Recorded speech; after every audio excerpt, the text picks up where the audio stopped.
There we go. So the feedback there is the tools, like I don't know what what do you call it, game balance? That's an industry term. So it's like, tell me at a more generic level what like there's all of these features make a good game. If it's something not done correctly, it doesn't feel like a complete game. So game balance is something that is an insider language versus something that the investors may know about. So you may want to make that more generic and then name it. So tell me what it is first and then say within the game industry, we call it game balance. How does that impact it? Well, there's, do I have these things? Do all the pieces work? I'm not is you know the problem here, so you keep it pretty high level.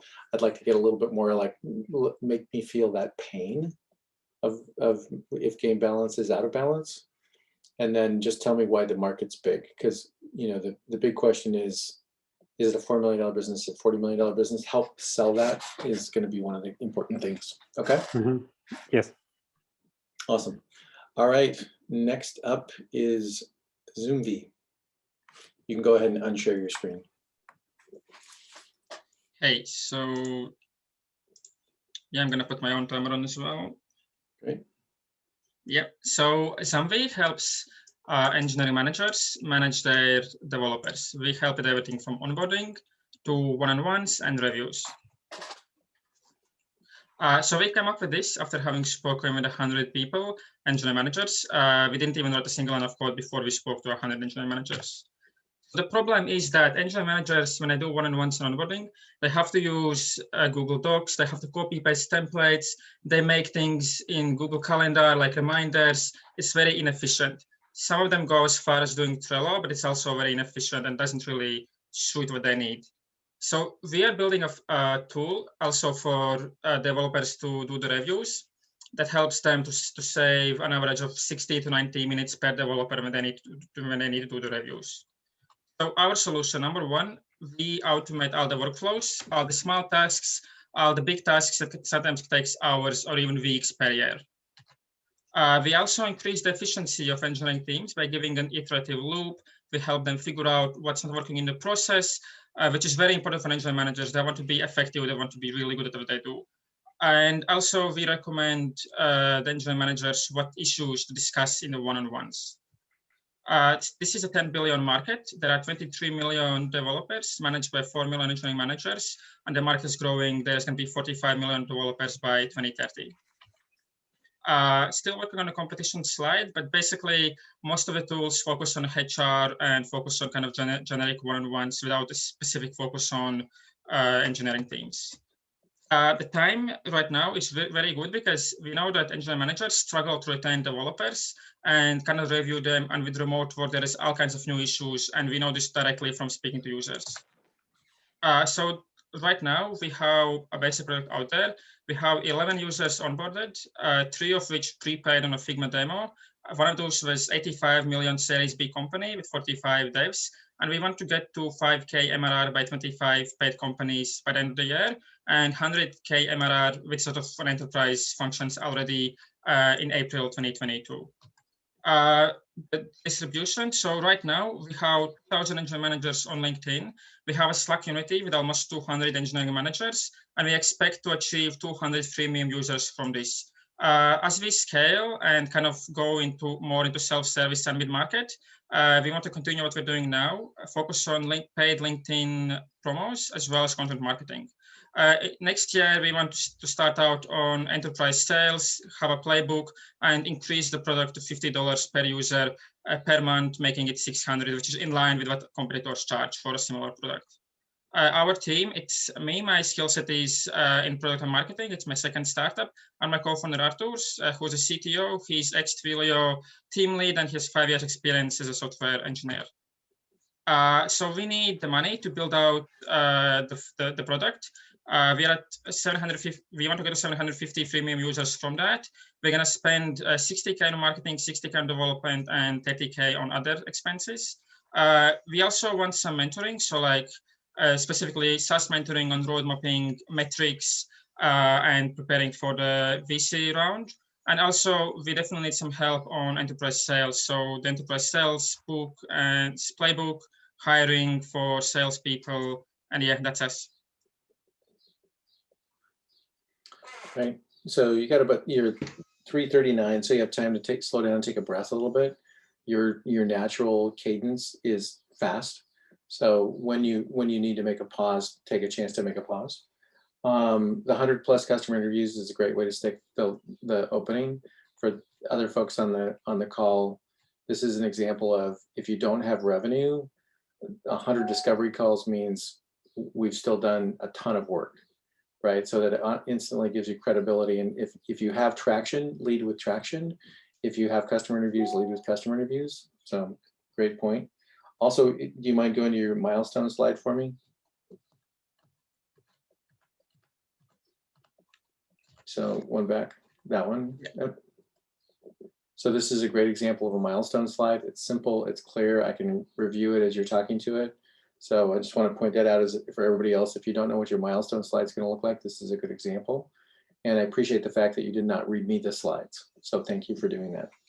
Okay, so some other critical feedback. You have the 60 to 90 minutes. Sorry? You referenced 60 to 90 minutes for engineering savings. Oh, yeah. Yeah.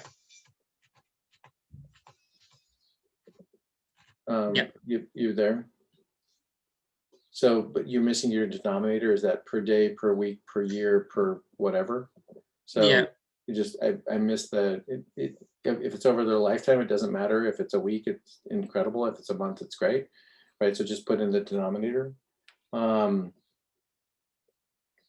Your $10 billion tool reference, 10 billion, is that the HR market, or is that just the tools purely market? So I might be wrong in how I calculate it, but basically I take what the market charges for such tools, and then I look at the sizes of the companies, and then I assume, like, just based on how many people are in those companies, how many developers, what's the cost. So I know that 75% developers, 75 plus enterprise developers work in enterprise companies with 200+ people.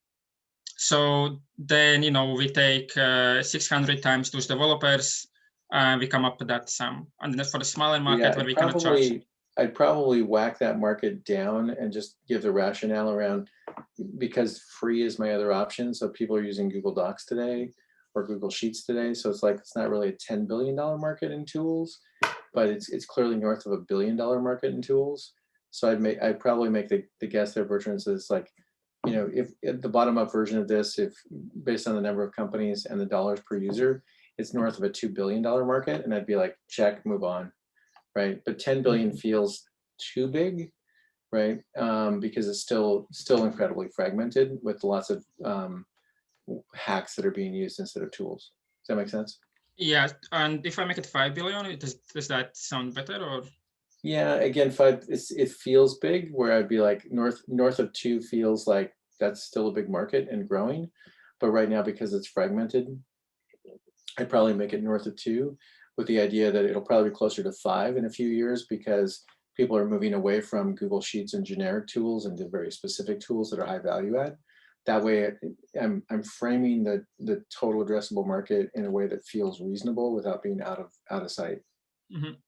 And also, I have a question on competitors. So we have this one competitor who is building out something that we want to do for enterprise, and they just went through Y Combinator. They raised, they didn't raise anything before, and then they raised 25 million on the demo day. So I mean, and they are there's a handful of companies doing two specific functions. So that's kind of a new trend growing quickly. Should I be emphasizing that on the competition slide, or how do I go for that?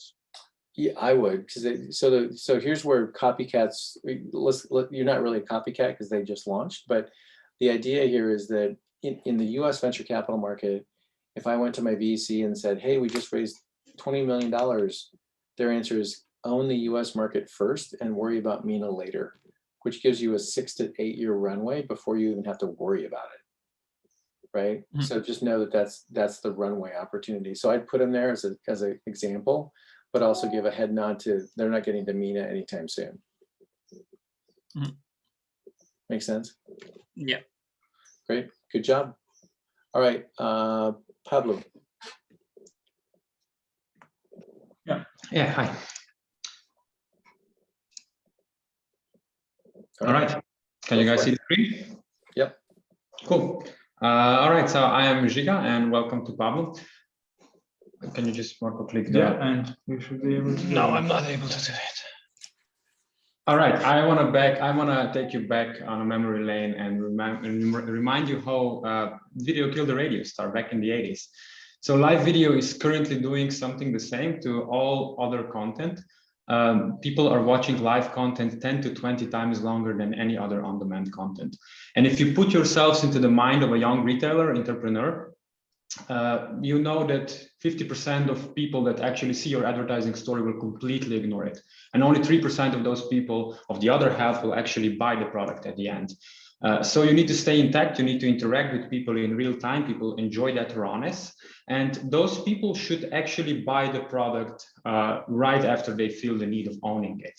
So that's why we created Pablo, and we host live stream shopping shows. And I can explain you how Pablo works in just 3 simple steps.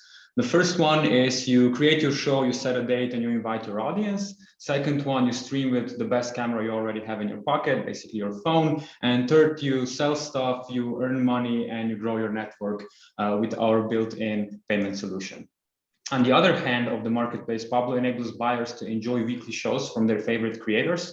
And you as a creator can become a star of your very own weekly show.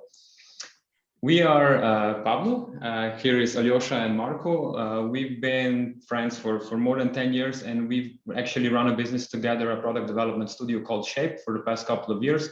We ship more than 10 digital products together, and our mutual love of video, small businesses, and of course apps brought us to create Pablo. And on our travels, we met a lot of interesting people. One of those people is Carmen. She owns a fashion vintage boutique store. And when we talked to her, she told us about the problem she has. Her store was closed because of COVID, and also people couldn't come from abroad to her store and browse her closet. So she decided to do a live stream show with us.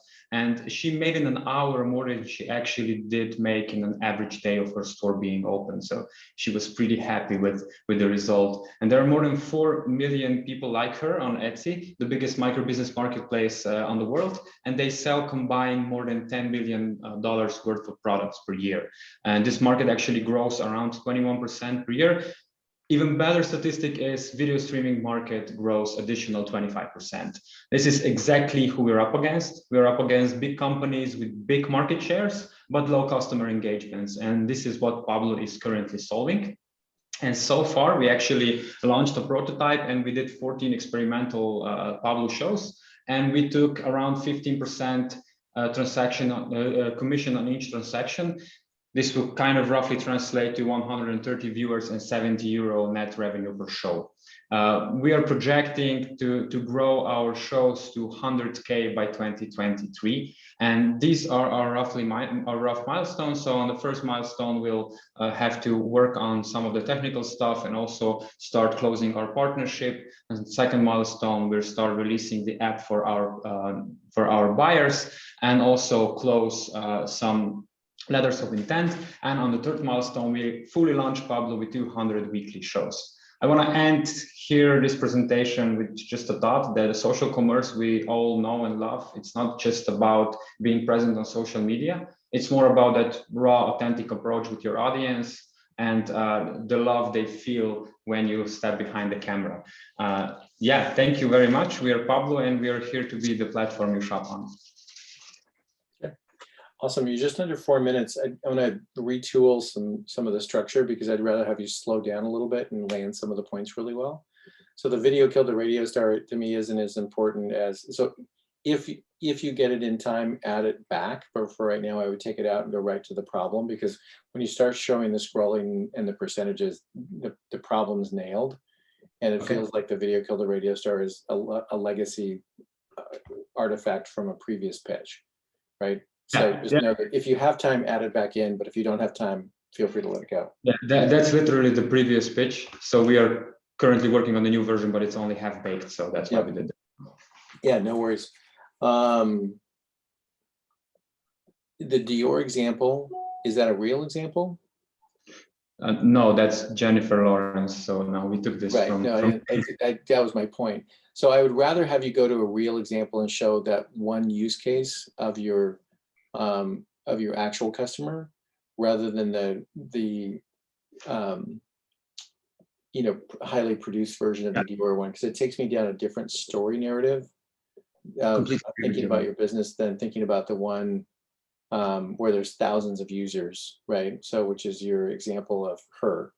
Yeah. So I'd rather you tell me that story arc as an example, and then come back to that story arc and use the Etsy example later, rather than the overproduced Jennifer Lawrence one, because they're two very different scenarios. Does that make sense? Yeah, I agree. Definitely, it's already done. Right. I still struggle with are you going to be a social network, or are you going to be a plugin to Etsy?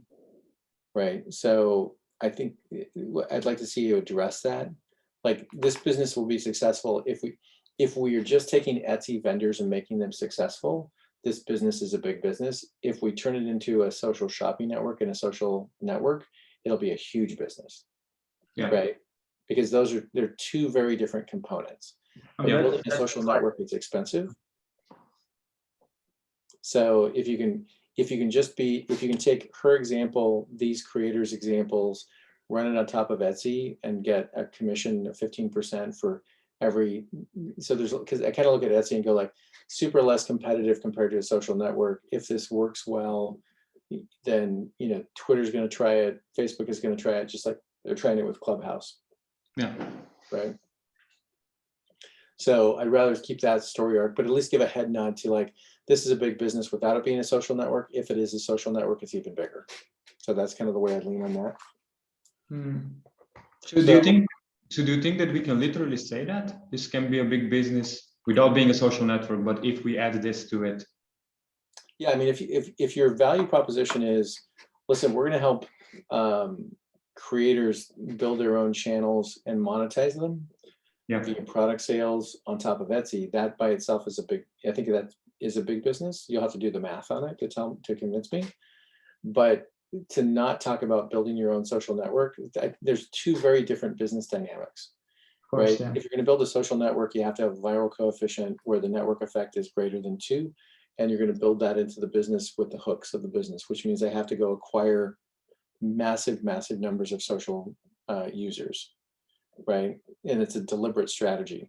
Versus if we're a plugin that works on top of social networks, we're a bit of a tool versus a network. So whichever direction you guys want to take it, totally up to you. But the question is how big is the business if it's a tool on top of Etsy, versus how big is the business if it's its own social shopping network? So, okay. Awesome. Great pitch. Way to set a good example. All right, Recornia is next. Yep. You guys can unshare your screen. There you go. Thanks.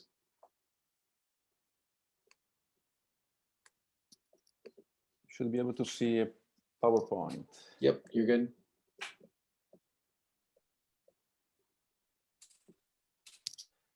Sight is the most sense for human beings. Today, I would like to talk to you about a progressive eye disease called keratoconus. And this is an example of how patients are seeing this light right now.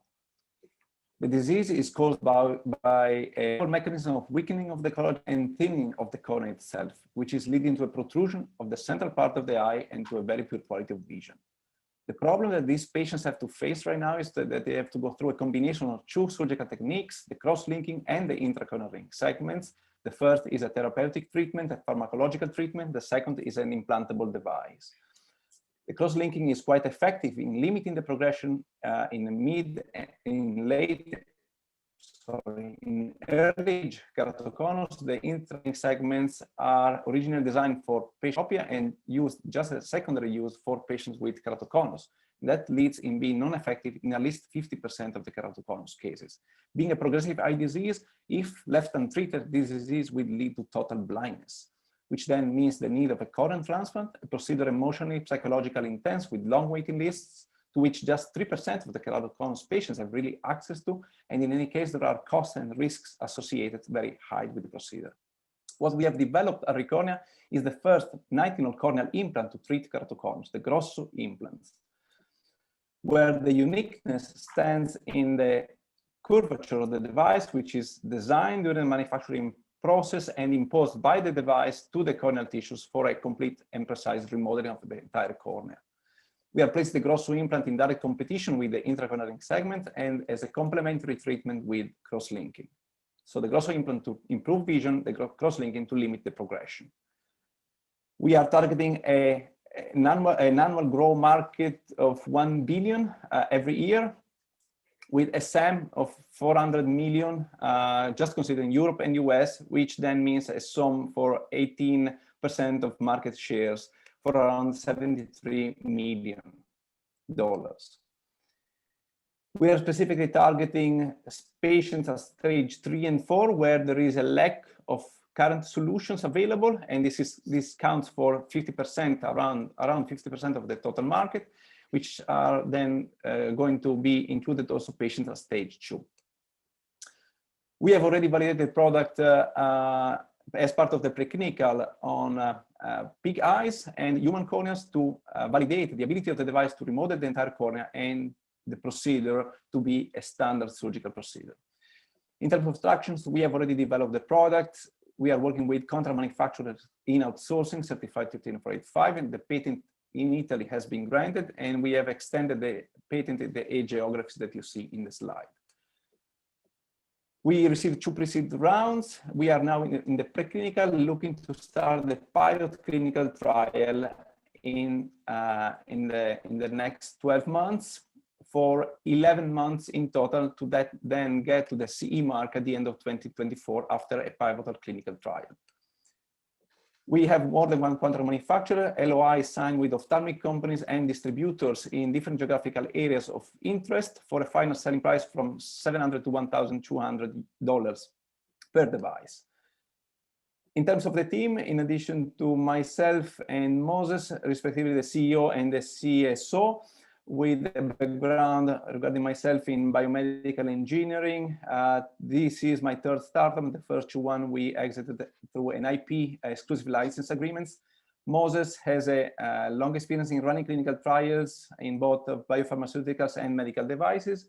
We have also Arcadio on regulatory affairs and Thomas on the product designs. And the current investors on board are Entrepreneur First in Singapore and G-Factor from Italy. In particular, for the Flex Labs program, we are looking to get contacts of ophthalmologists and hospitals in the Middle East area, as well as ophthalmic device distributors. Our ask is for $500,000 to bring us up to the end of the pilot clinical trial, so to get results on both safety and efficacy. That's all about Recording in short, and we are open for your questions. Thank you. So go back 1 slide.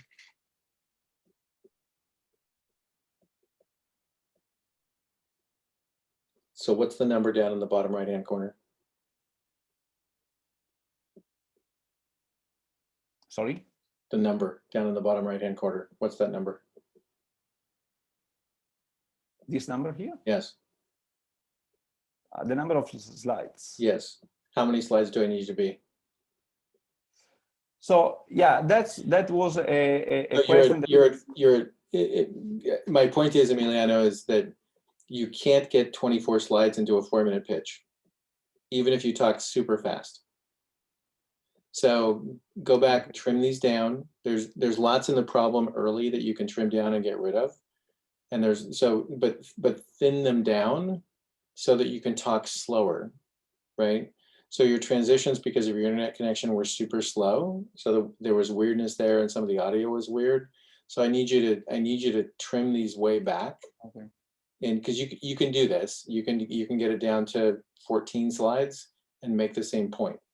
So and then I'm going to ask you to, because I need you to trim it down, because I need you to add something earlier, right? Which is when you start talking about the problem slide early on, I need you to tease out the fact that this is $1 billion a year that's spent on this treatment, and it's not super effective.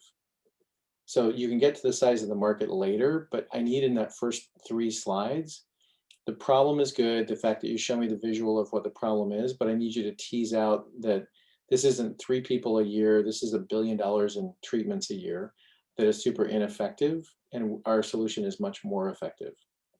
Right. So, but before I can ask you to add something in, I need you to take a bunch of stuff out because you're already at 4 minutes and 40 seconds. Okay. Okay. Okay. You can do that. I believe in you. So, Yeah. and then move some of the slides to supporting slides. Consider that we were used to like 5 or 6 minutes with No almost worries. double the slides. So My- we my make an point is effort to that try you to can't- reduce, but You can't put 10 pounds of stuff in a 5-pound bag. Right. It just doesn't work. So I Yeah, need you to start with less slides first, add back the stuff that's important, and then move the other ones to supporting slides. So if people ask you questions, you can answer the questions. But if you don't do that, you won't get into the program. Right.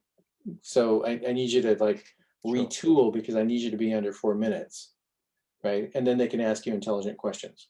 So for tomorrow's pitch, I'd like to see that bottom number in the last slide to be like 14, maybe 15 if I'm generous and you're under time. Okay? Yeah. Yep. Awesome. Thank you. Yep. All right. Fleet Route. All right, let's go. I'm just going to share my screen.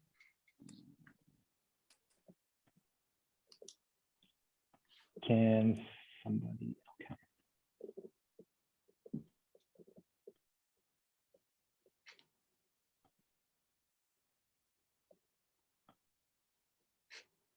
Can you guys see this? Yep, go for it. Right. Hi, I'm Sankal, and I'm the COO of Fleet Route. We make last mile delivery management simple.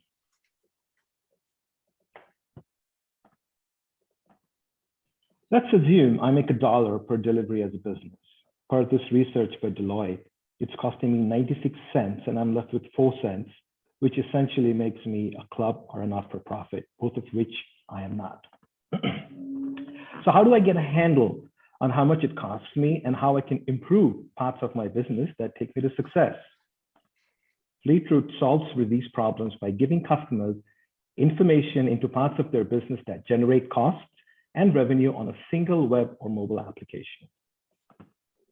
The GCC opportunity size of $25 billion slated to grow 15% is what we want to help our customers capture, and this will come from businesses that are in online delivery. Our competition leads in spaces that we have unified on our solution. We help our customers achieve cost reductions, revenue gains, and efficiency improvement outcomes across all 3 capabilities, which are fleet management, mobility management, and last mile delivery management. We are a B2B SaaS solution. We make money per subscriber, rider, or vehicle per month. It ranges from $3 a month all the way up to $39 a month, depending on what the customer wants to achieve and in which kind of business they are.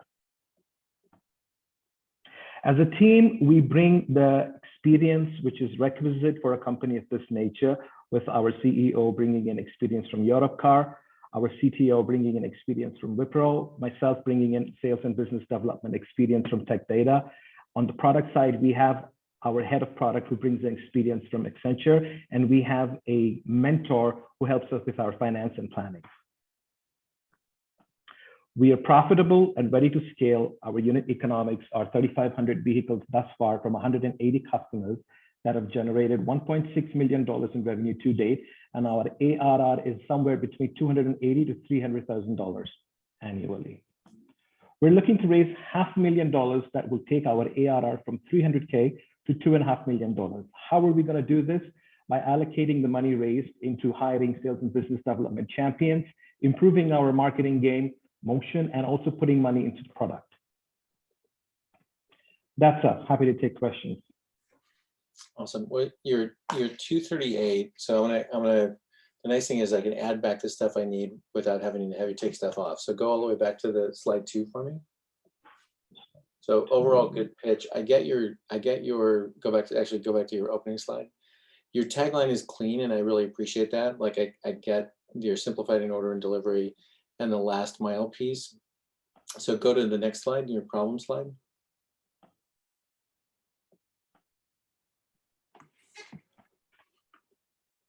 so your tagline and this problem slide don't land for me.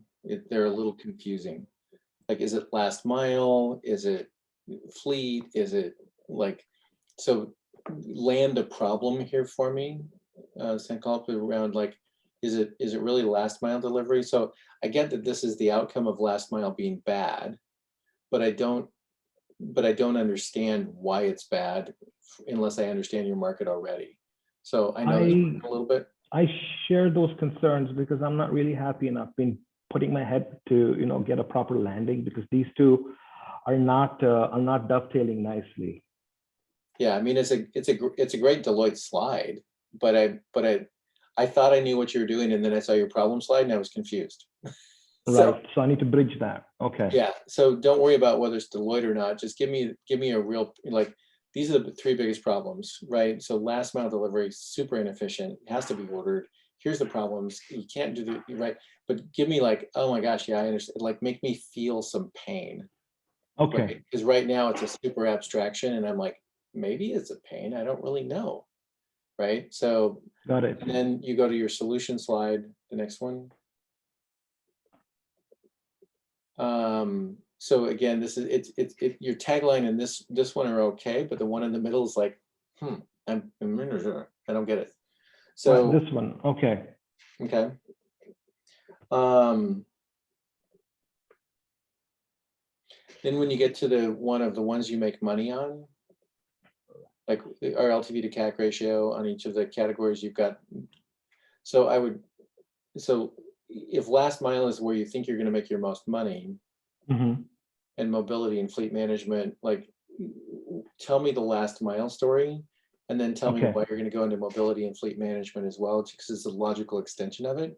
But tell me the problem around last mile first, and then say, and by the way, once we're in last mile, answering the mobility platforms is easy to do, and fleet management becomes kind of an easy solution for us. Like, connect those two pieces, because if you tell me all three of these solutions up front with these different LTV to CAC ratios, I'm going to be like, I don't know that I believe that. But if you tell me in the context of last mile, and oh, by the way, mobility and fleet management are just logical product extensions, I'm like, oh, that makes sense. Okay. Understood. And then the profitability one, I would give a head nod to. We've shown we can be profitable today, but we know as we go into the growth stage that growth is going to be expensive, but this is a great market for us to grow into. So it's less about being proud about profitability. It's more about like, we've proven out all these concepts and we're really ready to scale it, and we've de-risked the investment. Like, that's a huge piece for the investor to look at and go like, oh, I get it. Are you guys raising at a particular cap, a safe with a cap? Are you guys, what's your terms of the deal right now? We're looking at a pre-money valuation of $3.5 million. That's about between 8 and 10x of our existing ARR revenue, and that will award the investor 9.5% pre-money equity in the company. So you're probably low on your total percentage, because at this stage, so we'll talk about it tomorrow, but at every round of funding, I would expect that you would sell between 25 and 35% of the company on average. Wow. Okay. Right. Okay. So now the question is how big of a check do you take? Right. So your variable there is like, but if you're selling less than 10% of the company, I'm super hesitant as an investor.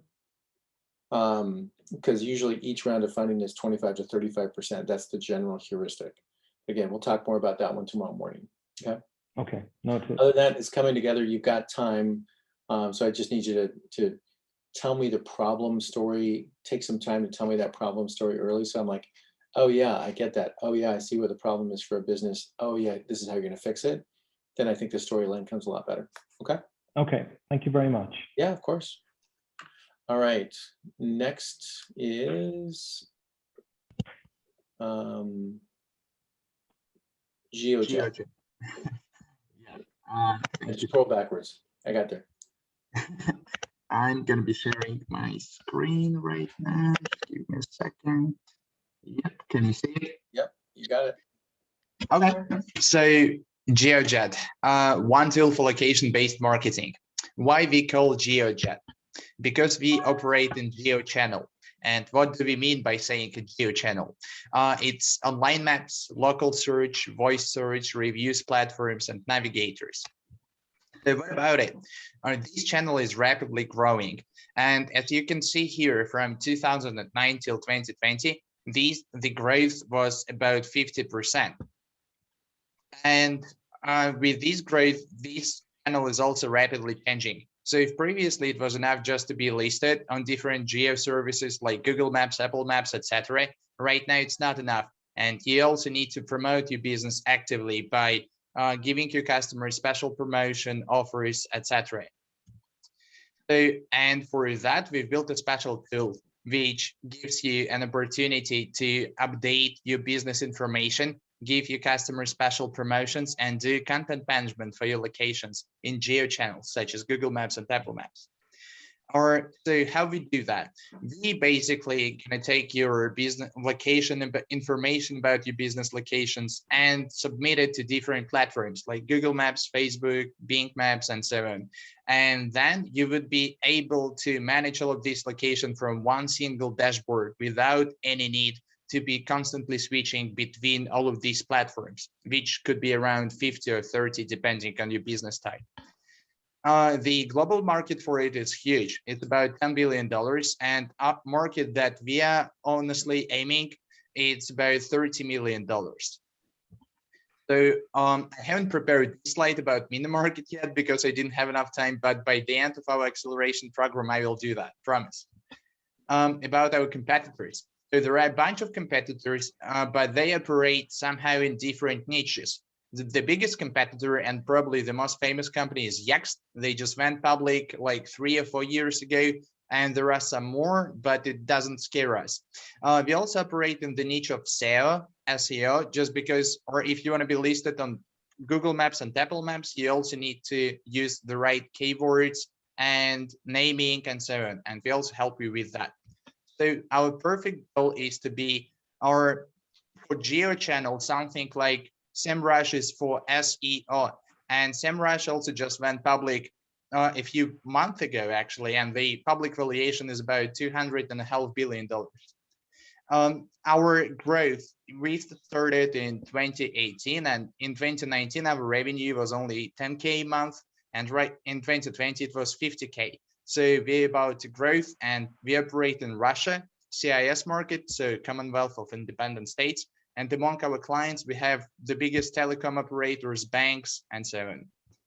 Our business model is basically a subscription where we charge per location, $20 a month per location.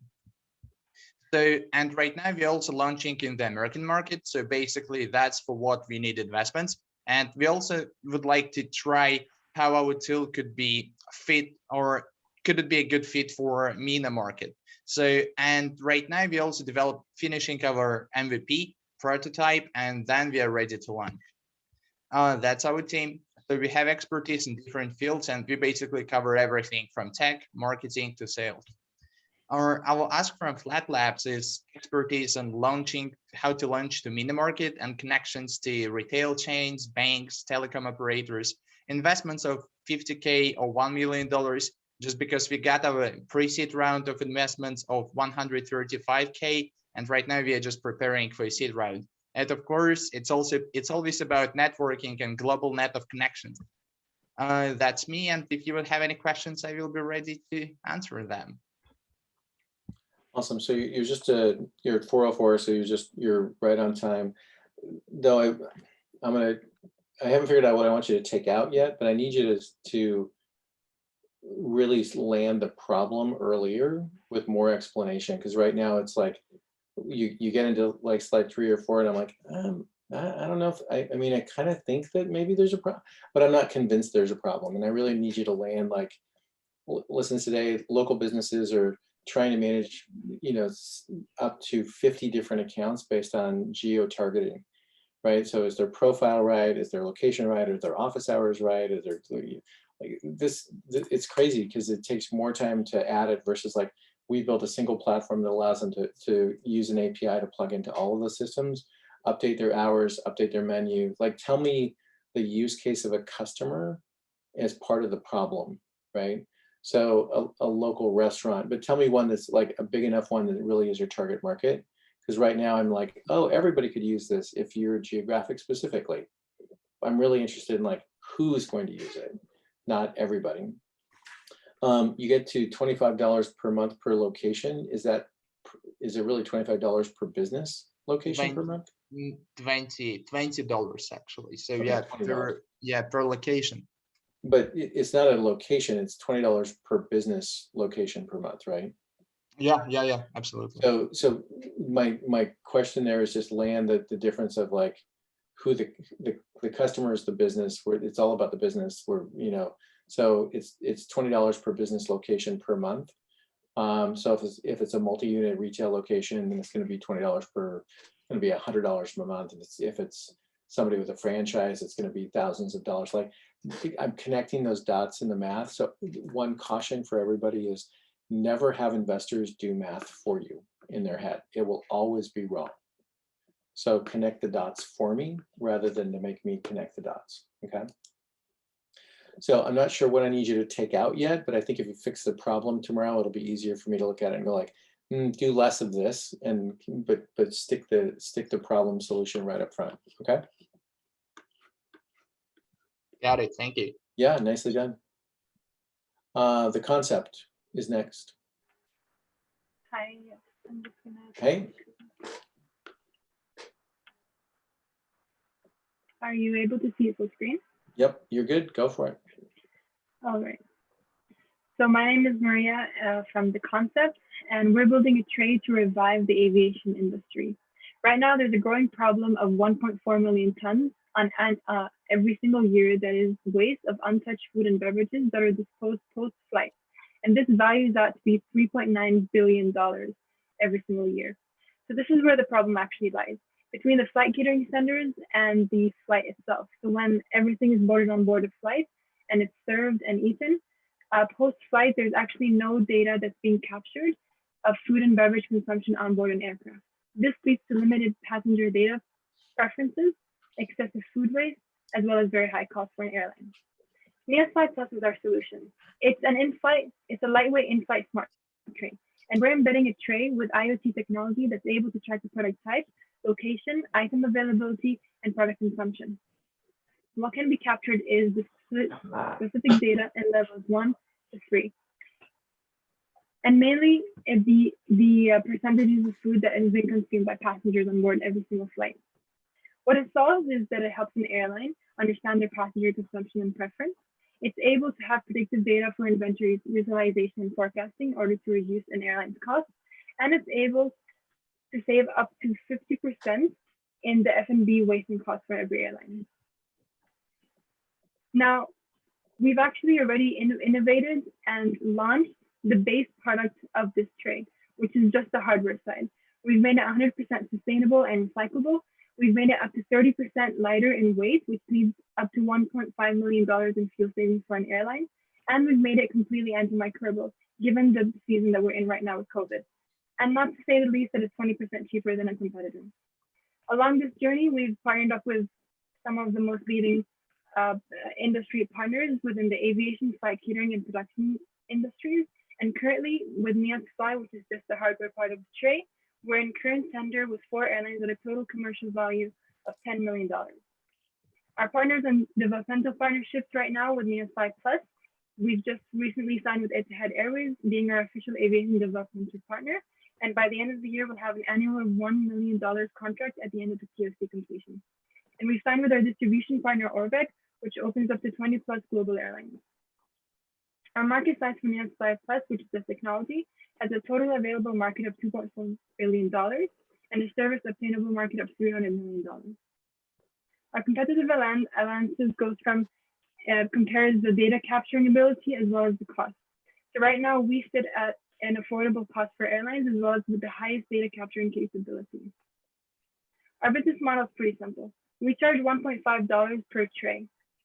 And so in order to access the data that this tray captures, we charge an airline $0.015 per tray per flight round.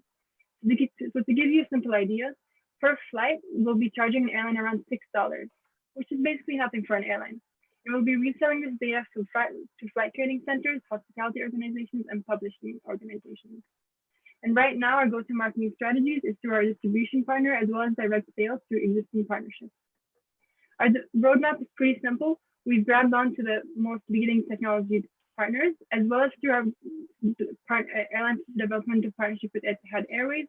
We'll be launching Near Fly Plus by the end of the year, and at the end of the PSC, having a $1 million launch worth, as well as distributing the product through Orvex, our distribution partner. And by the end of it, we plan to scale massively into hospitality, rail, and cruise liner industry. Our founding team is 3 main core achievements, including business, design, and engineering. And we do also have our tech team. And this leads on to the ask, which we are looking to grow our tech talent. We are looking for the fund between $150,000 to $500,000, as well as tap into access regional airlines in countries where FlatTech Labs is based in, and beyond that. And we are looking for guidance and mentorship on scaling to other industries. Thank you. Okay, you're at 420. You have the same problem that somebody else had, is you just didn't have numbers on your slides. You've got a lot of slides. Sure. So I need you to thin it down. So getting to the waste problem, I think is easy to understand. You get to the smart tray. You talk about customer preferences. Mm-hmm. So go back to that slide for me.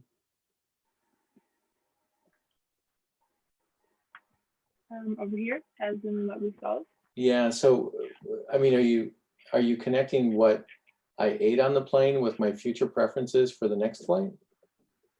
So what we essentially do, and I should have explained this a bit clearer, is that what we're able to capture is the percentage of consumption per passenger. And we can average that in order to know what was on the tray. And we can take that percentage and let them know, for example, if only 50 people ate the lasagna, that means maybe they don't all like it. Okay, so to me, that you're introducing another concept, right? So and it feels like personal preference versus systemic preference. So I would make the point here that we're also able to look at systemic preferences for customers. Maybe the lasagna is not everybody's favorite and it doesn't get consumed. Like, so because that's a different that's a different value proposition than the sustainability value proposition. So one of the things in a 4-minute pitch is you don't want to introduce new concepts along the way because it becomes distracting. So, and I'm looking for ways for you to take content out, right, at this point. So that's one opportunity. I'd say, like, you can mention it in passing. So we can tell you what gets consumed, we can tell you what doesn't get consumed. We can also look at the entire flight and tell you maybe that wasn't a super popular meal because most people didn't consume it, but like make it super fast, right? Versus having to explain a new concept. You talk about 1.5 million in fuel. Is that per plane, per airline, per? Yes, so this is per contract. So usually an airline would have a 3-year contract, and I can mention that here as well.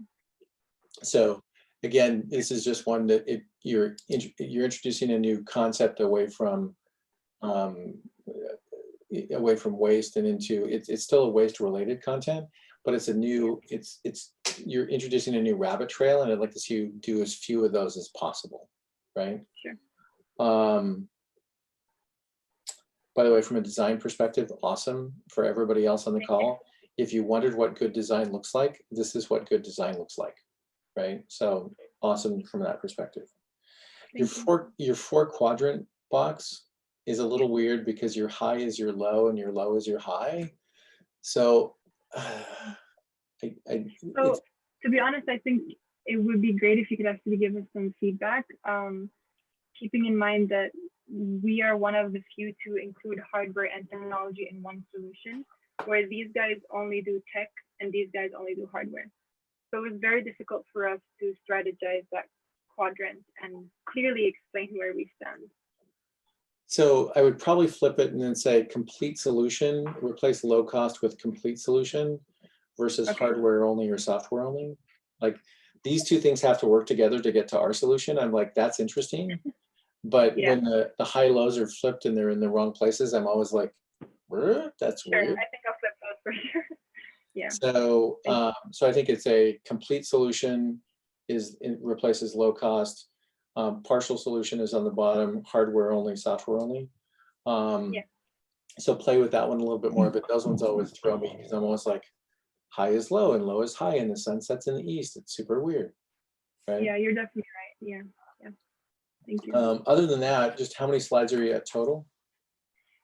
So it is totaling up to 17, you know, without the start, to 16 without the start and finish. So I would yeah, probably it leave is off the quite a tech lot. team for now, and I would say here's our leadership team. That's what I care about the most. We're backed by a Sure. tech team of 4 designers and engineers, right? So, Okay. but get rid of that slide because if it's there, you feel like you have to speak to it, Okay, right? sure, that's true. Where this is the important slide for me for a 4-minute pitch. Yeah. Okay. So that should trim down and get you closer because you're at 4:20, but I think that should get you closer to 4 minutes, and that'll add some clarifications to it. Okay. Yeah, perfect. Thank you so much for that. Yeah, advice. That's great progress. It's great to see what the product looks like. Thank you. Dave, sorry, just a quick question. I'm Yat from The Concept. Just a quick question on the deck. You know the 4 quadrants that we had, right? And Maria, if you're still listening, could you just bring up the 4 quadrants quick, please? The question that I had on the 4 quadrants is, so if you look at our and apologies, because I know low is supposed to be down and high is supposed to be up, but basically our competitors here, Clip and Dester, they're purely only hardware, and Lumitix and Vino are purely only tech. And so what differentiates us is we're both hardware and we're both tech. And that's kind of what we want to show here. So how would you recommend us to show, because we're the first in the market to be hardware and tech? Yeah, so I think that I would look at it as a complete solution versus a partial solution, right? If I do D-Star or D-Star, then I still have to do software. If I do just the software, I still have to do the hardware.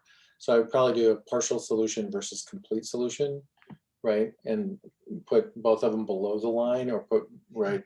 But that's the designation. Play with that one a little bit, but I think it's really about the complete solution or a single source solution or a single vendor, right? Versus, you know, multi-vendor. Sure, that makes sense. Thank you very much, Dave. Yeah, of course. All right, so you can unshare yours, and we'll go to, is it Marifa Digital? Marifa? Yeah, Digital? that's right. Close. That's right. I'm working on it. Yeah, All right. thank you. Go ahead and share. We're sharing this the deck. I don't know if you can see it now. Yep.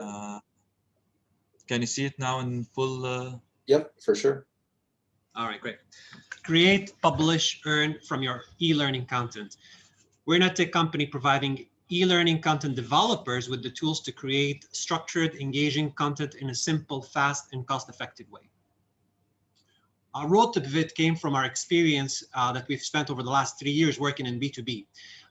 We've tested e-learning product, e-learning solutions with more than 3,000 learners and with a number of content developers across multiple industries.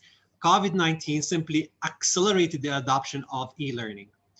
The problem that we recognize through this experience is that a lot of the content developers unfortunately see multitude of complex products that they have to go through to be able to create engaging and publish e-learning content.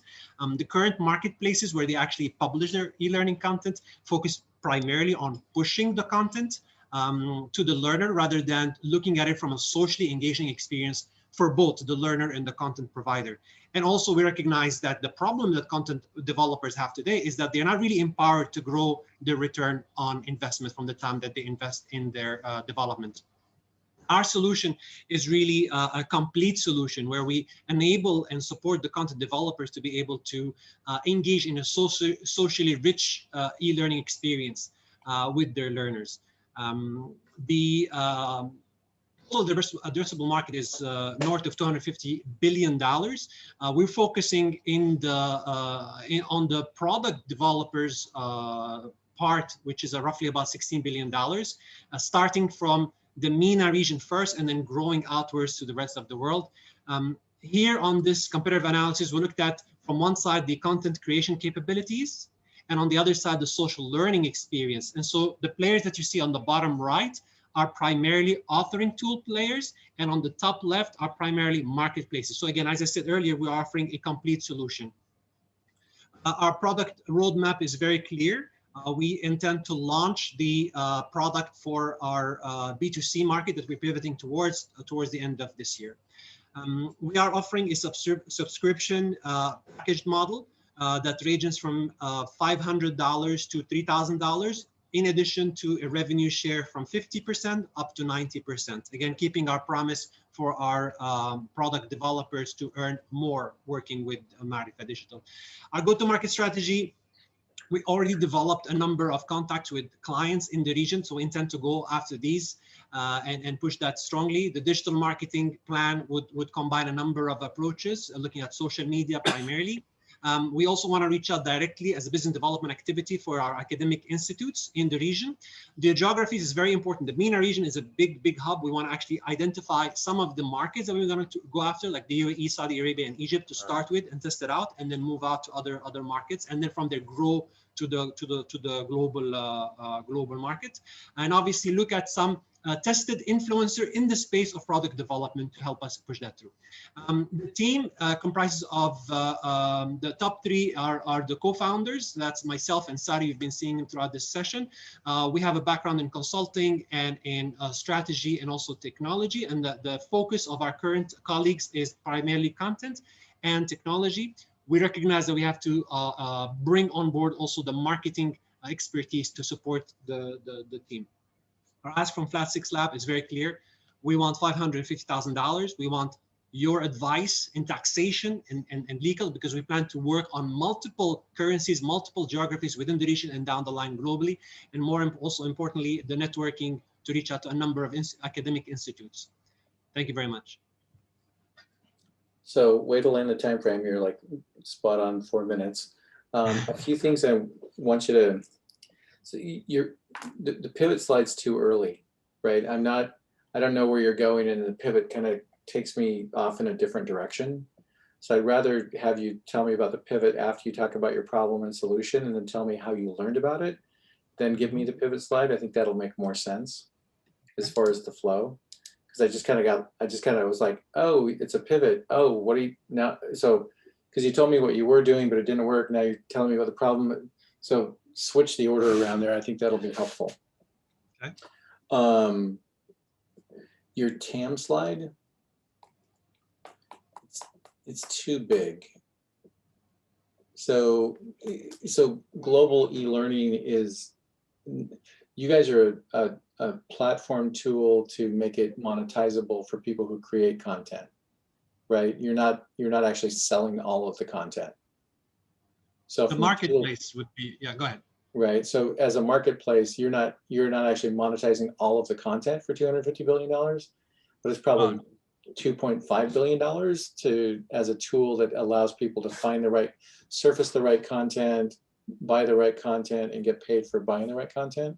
So the 250 just sounds wrong, but I'm not quite sure why. I'd rather have you talk about it as what the tools market that enables e-learning. That's the market you're in. You're not in the e-learning business itself. So for example, if you charge for the tool, you're going to take that, or charge for the e-learning content, you're going to pay the person who created that content. So that's going to be a big part of what gets paid out, correct? So maybe, it's two parts. It's content creation tool, where you can create, Dave can create his own e-learning content authoring tool. That's a missing element. And you can publish that content to the marketplace to sell it, like the Coursera's and the Udemy's of the world. Right. So we're bridging both together into one unique platform, because today there isn't one that provides both at the same time. Right. No, I understand that. But if you looked at the $250 billion, you're really talking about, if you took a 15% commission on that, it would be 15% of the 250 billion. Which is still a big number. Actually, right? This is almost what we did here. Because what we did is we took the third-party reports by Markets and Markets and other third-party reports that mentioned it today. It's the total e-learning market is estimated at, some reports actually mentioned $300 billion market, $250 billion market as an e-learning, which is everything.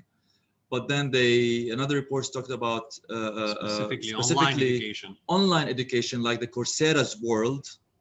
The Coursera's and the Udemy's world is estimated at $50 billion market. And the commission paid for the educators on these platforms could go up to the 16. Exactly. billion. So what's getting paid to these content developers is estimated at 16 billion. So my question is given the fact that you're in the tools business that enables that 16 billion to get paid out, what does that represent for your opportunity? It's probably 1.6 billion, which is still big. So this is just, it doesn't feel right yet. I don't have the answer for you, but it's like 250 is too big. Like this, the top line numbers are too big. The chart's fine, right? But the numbers are, the numbers aren't quite right yet. So let's. So you're seeing TAM should be the 16 billion here in this. Yeah, I think so. And I think you're, so it's probably the 16 billion, the content developers are getting paid, right? But your guys' piece is probably, I'd say that when I kind of look at these ones and go like, okay, the tools market that enables this to happen is probably 10% of the total, maybe 15%. If you went with 10%, it'd still be $1.6 billion. It's fine, right? Just know that this we need to work on this one. I'm not sure exactly what to do with it yet. Show me the team slide. Yeah. How much revenue are you guys doing right now? I mean, for the pivot, we haven't launched yet, so we're not there yet. So we want to talk about the future and not generate. But as a B2B subscription, almost a million dirham. Yeah, $400,000. Yeah. Okay. So I think with your pivot slide coming after the problem solution and talking about, we were doing 400K USD on the B2B side, but we learned that's not where the market really is going to go with this. And this is why we're going to the new TAM, the new whichever. Because when I get to this slide and you haven't mentioned revenue and I see the size of the team, I'm like, oh my God, they're burning a huge amount of cash. Okay. Right. So it kind of stops me in my tracks and goes like, how much cash do they have in the bank? When are they going to die? Right. Because it's a big team. So just know that that's so the thing you get with me is other investors will be like, something was wrong with that, but I can't tell you what, or they're like, wow, what the heck, right? And they won't tell you. So, but I get to this slide and I'm like, I'm super concerned, right? So answer that, we still have this revenue on the B2B side. How are you going to sunset it? When are you going to sunset it? How quickly do you make the transition, right? And I think it's okay to say, because we built a great team that we want to keep in place as we make the pivot. So we're going to keep this revenue as long as we can and then make the jump into the B2C world, right? So that's kind of the way I would position that. This is exactly what we're doing. Good. Some things are predictable. All right. Thank you. Yeah, good job. So Nadira. Great. Yeah, let me get that up. Please let me know when you can see my slides, Dave, please. You're good. Perfect. So if you look at best practice waste diversion, you can see Germany and Switzerland, they divert 100% of their waste. In the UAE, Abu Dhabi has an 85% diversion target and 75% diversion rate for the whole Emirates. However, the UAE actually has been going back on waste diversion in the past few years, being at 21% back in 2015, and today they're down to 6%. This is consistent across the GCC and Egypt as well, creating a $3 billion market that is literally wasted at this point. Why is this happening? Because we have fragmentation across the value chain and major gaps. And the major gaps are around prevention and reusing waste, sorting at source, verifications, and incentives that is able to make a typically linear process of waste management a circular one. We at Nadira, we work with waste management companies, municipalities, and community managers to provide resident engagement on how to sort from source, verify and trace that the waste has been sorted, and rewards the ones that do, and provide input to the ones that don't, personal input, so they can be better next time. Our first app helps people to learn how to sort from source. It helps them to view the pickup schedule, receive personalized feedback on how well they have done, and collect points whenever they've done well to spend on the marketplace. Our second app is what happens in the facility, where people, where our employees verify that the waste has been collected, it has been properly sorted, and what kind of mistake has happened. And these are instantaneously fed back to the residents. We create significant environmental, social, and economic value. And financially, we create $120 for every ton of waste that we divert from landfills. Our TAM in the region is $1.2 billion. Our clients are municipalities, property developers, and waste management companies. We charge an operating fee just to cover our costs, and we only make money once we divert waste from landfills. We have an amazing pipeline of opportunities. 2 projects are currently running in Lebanon. I just arrived to the UAE this morning to run our pilot in Abu Dhabi starting 1st of June with a lot of companies that have expressed interest, and we are in the pipeline to launch a proof of concept with them.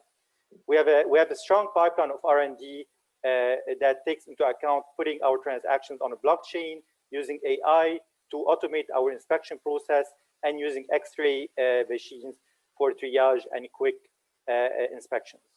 We have so far raised $150,000 to date. One of the funders is the government of Abu Dhabi through the MAN program, in addition to grants from Yale and Veritech Accelerator in Lebanon. We have a fantastic team of 8 that is running this between software developers and waste management experts with a group of advisors supporting us.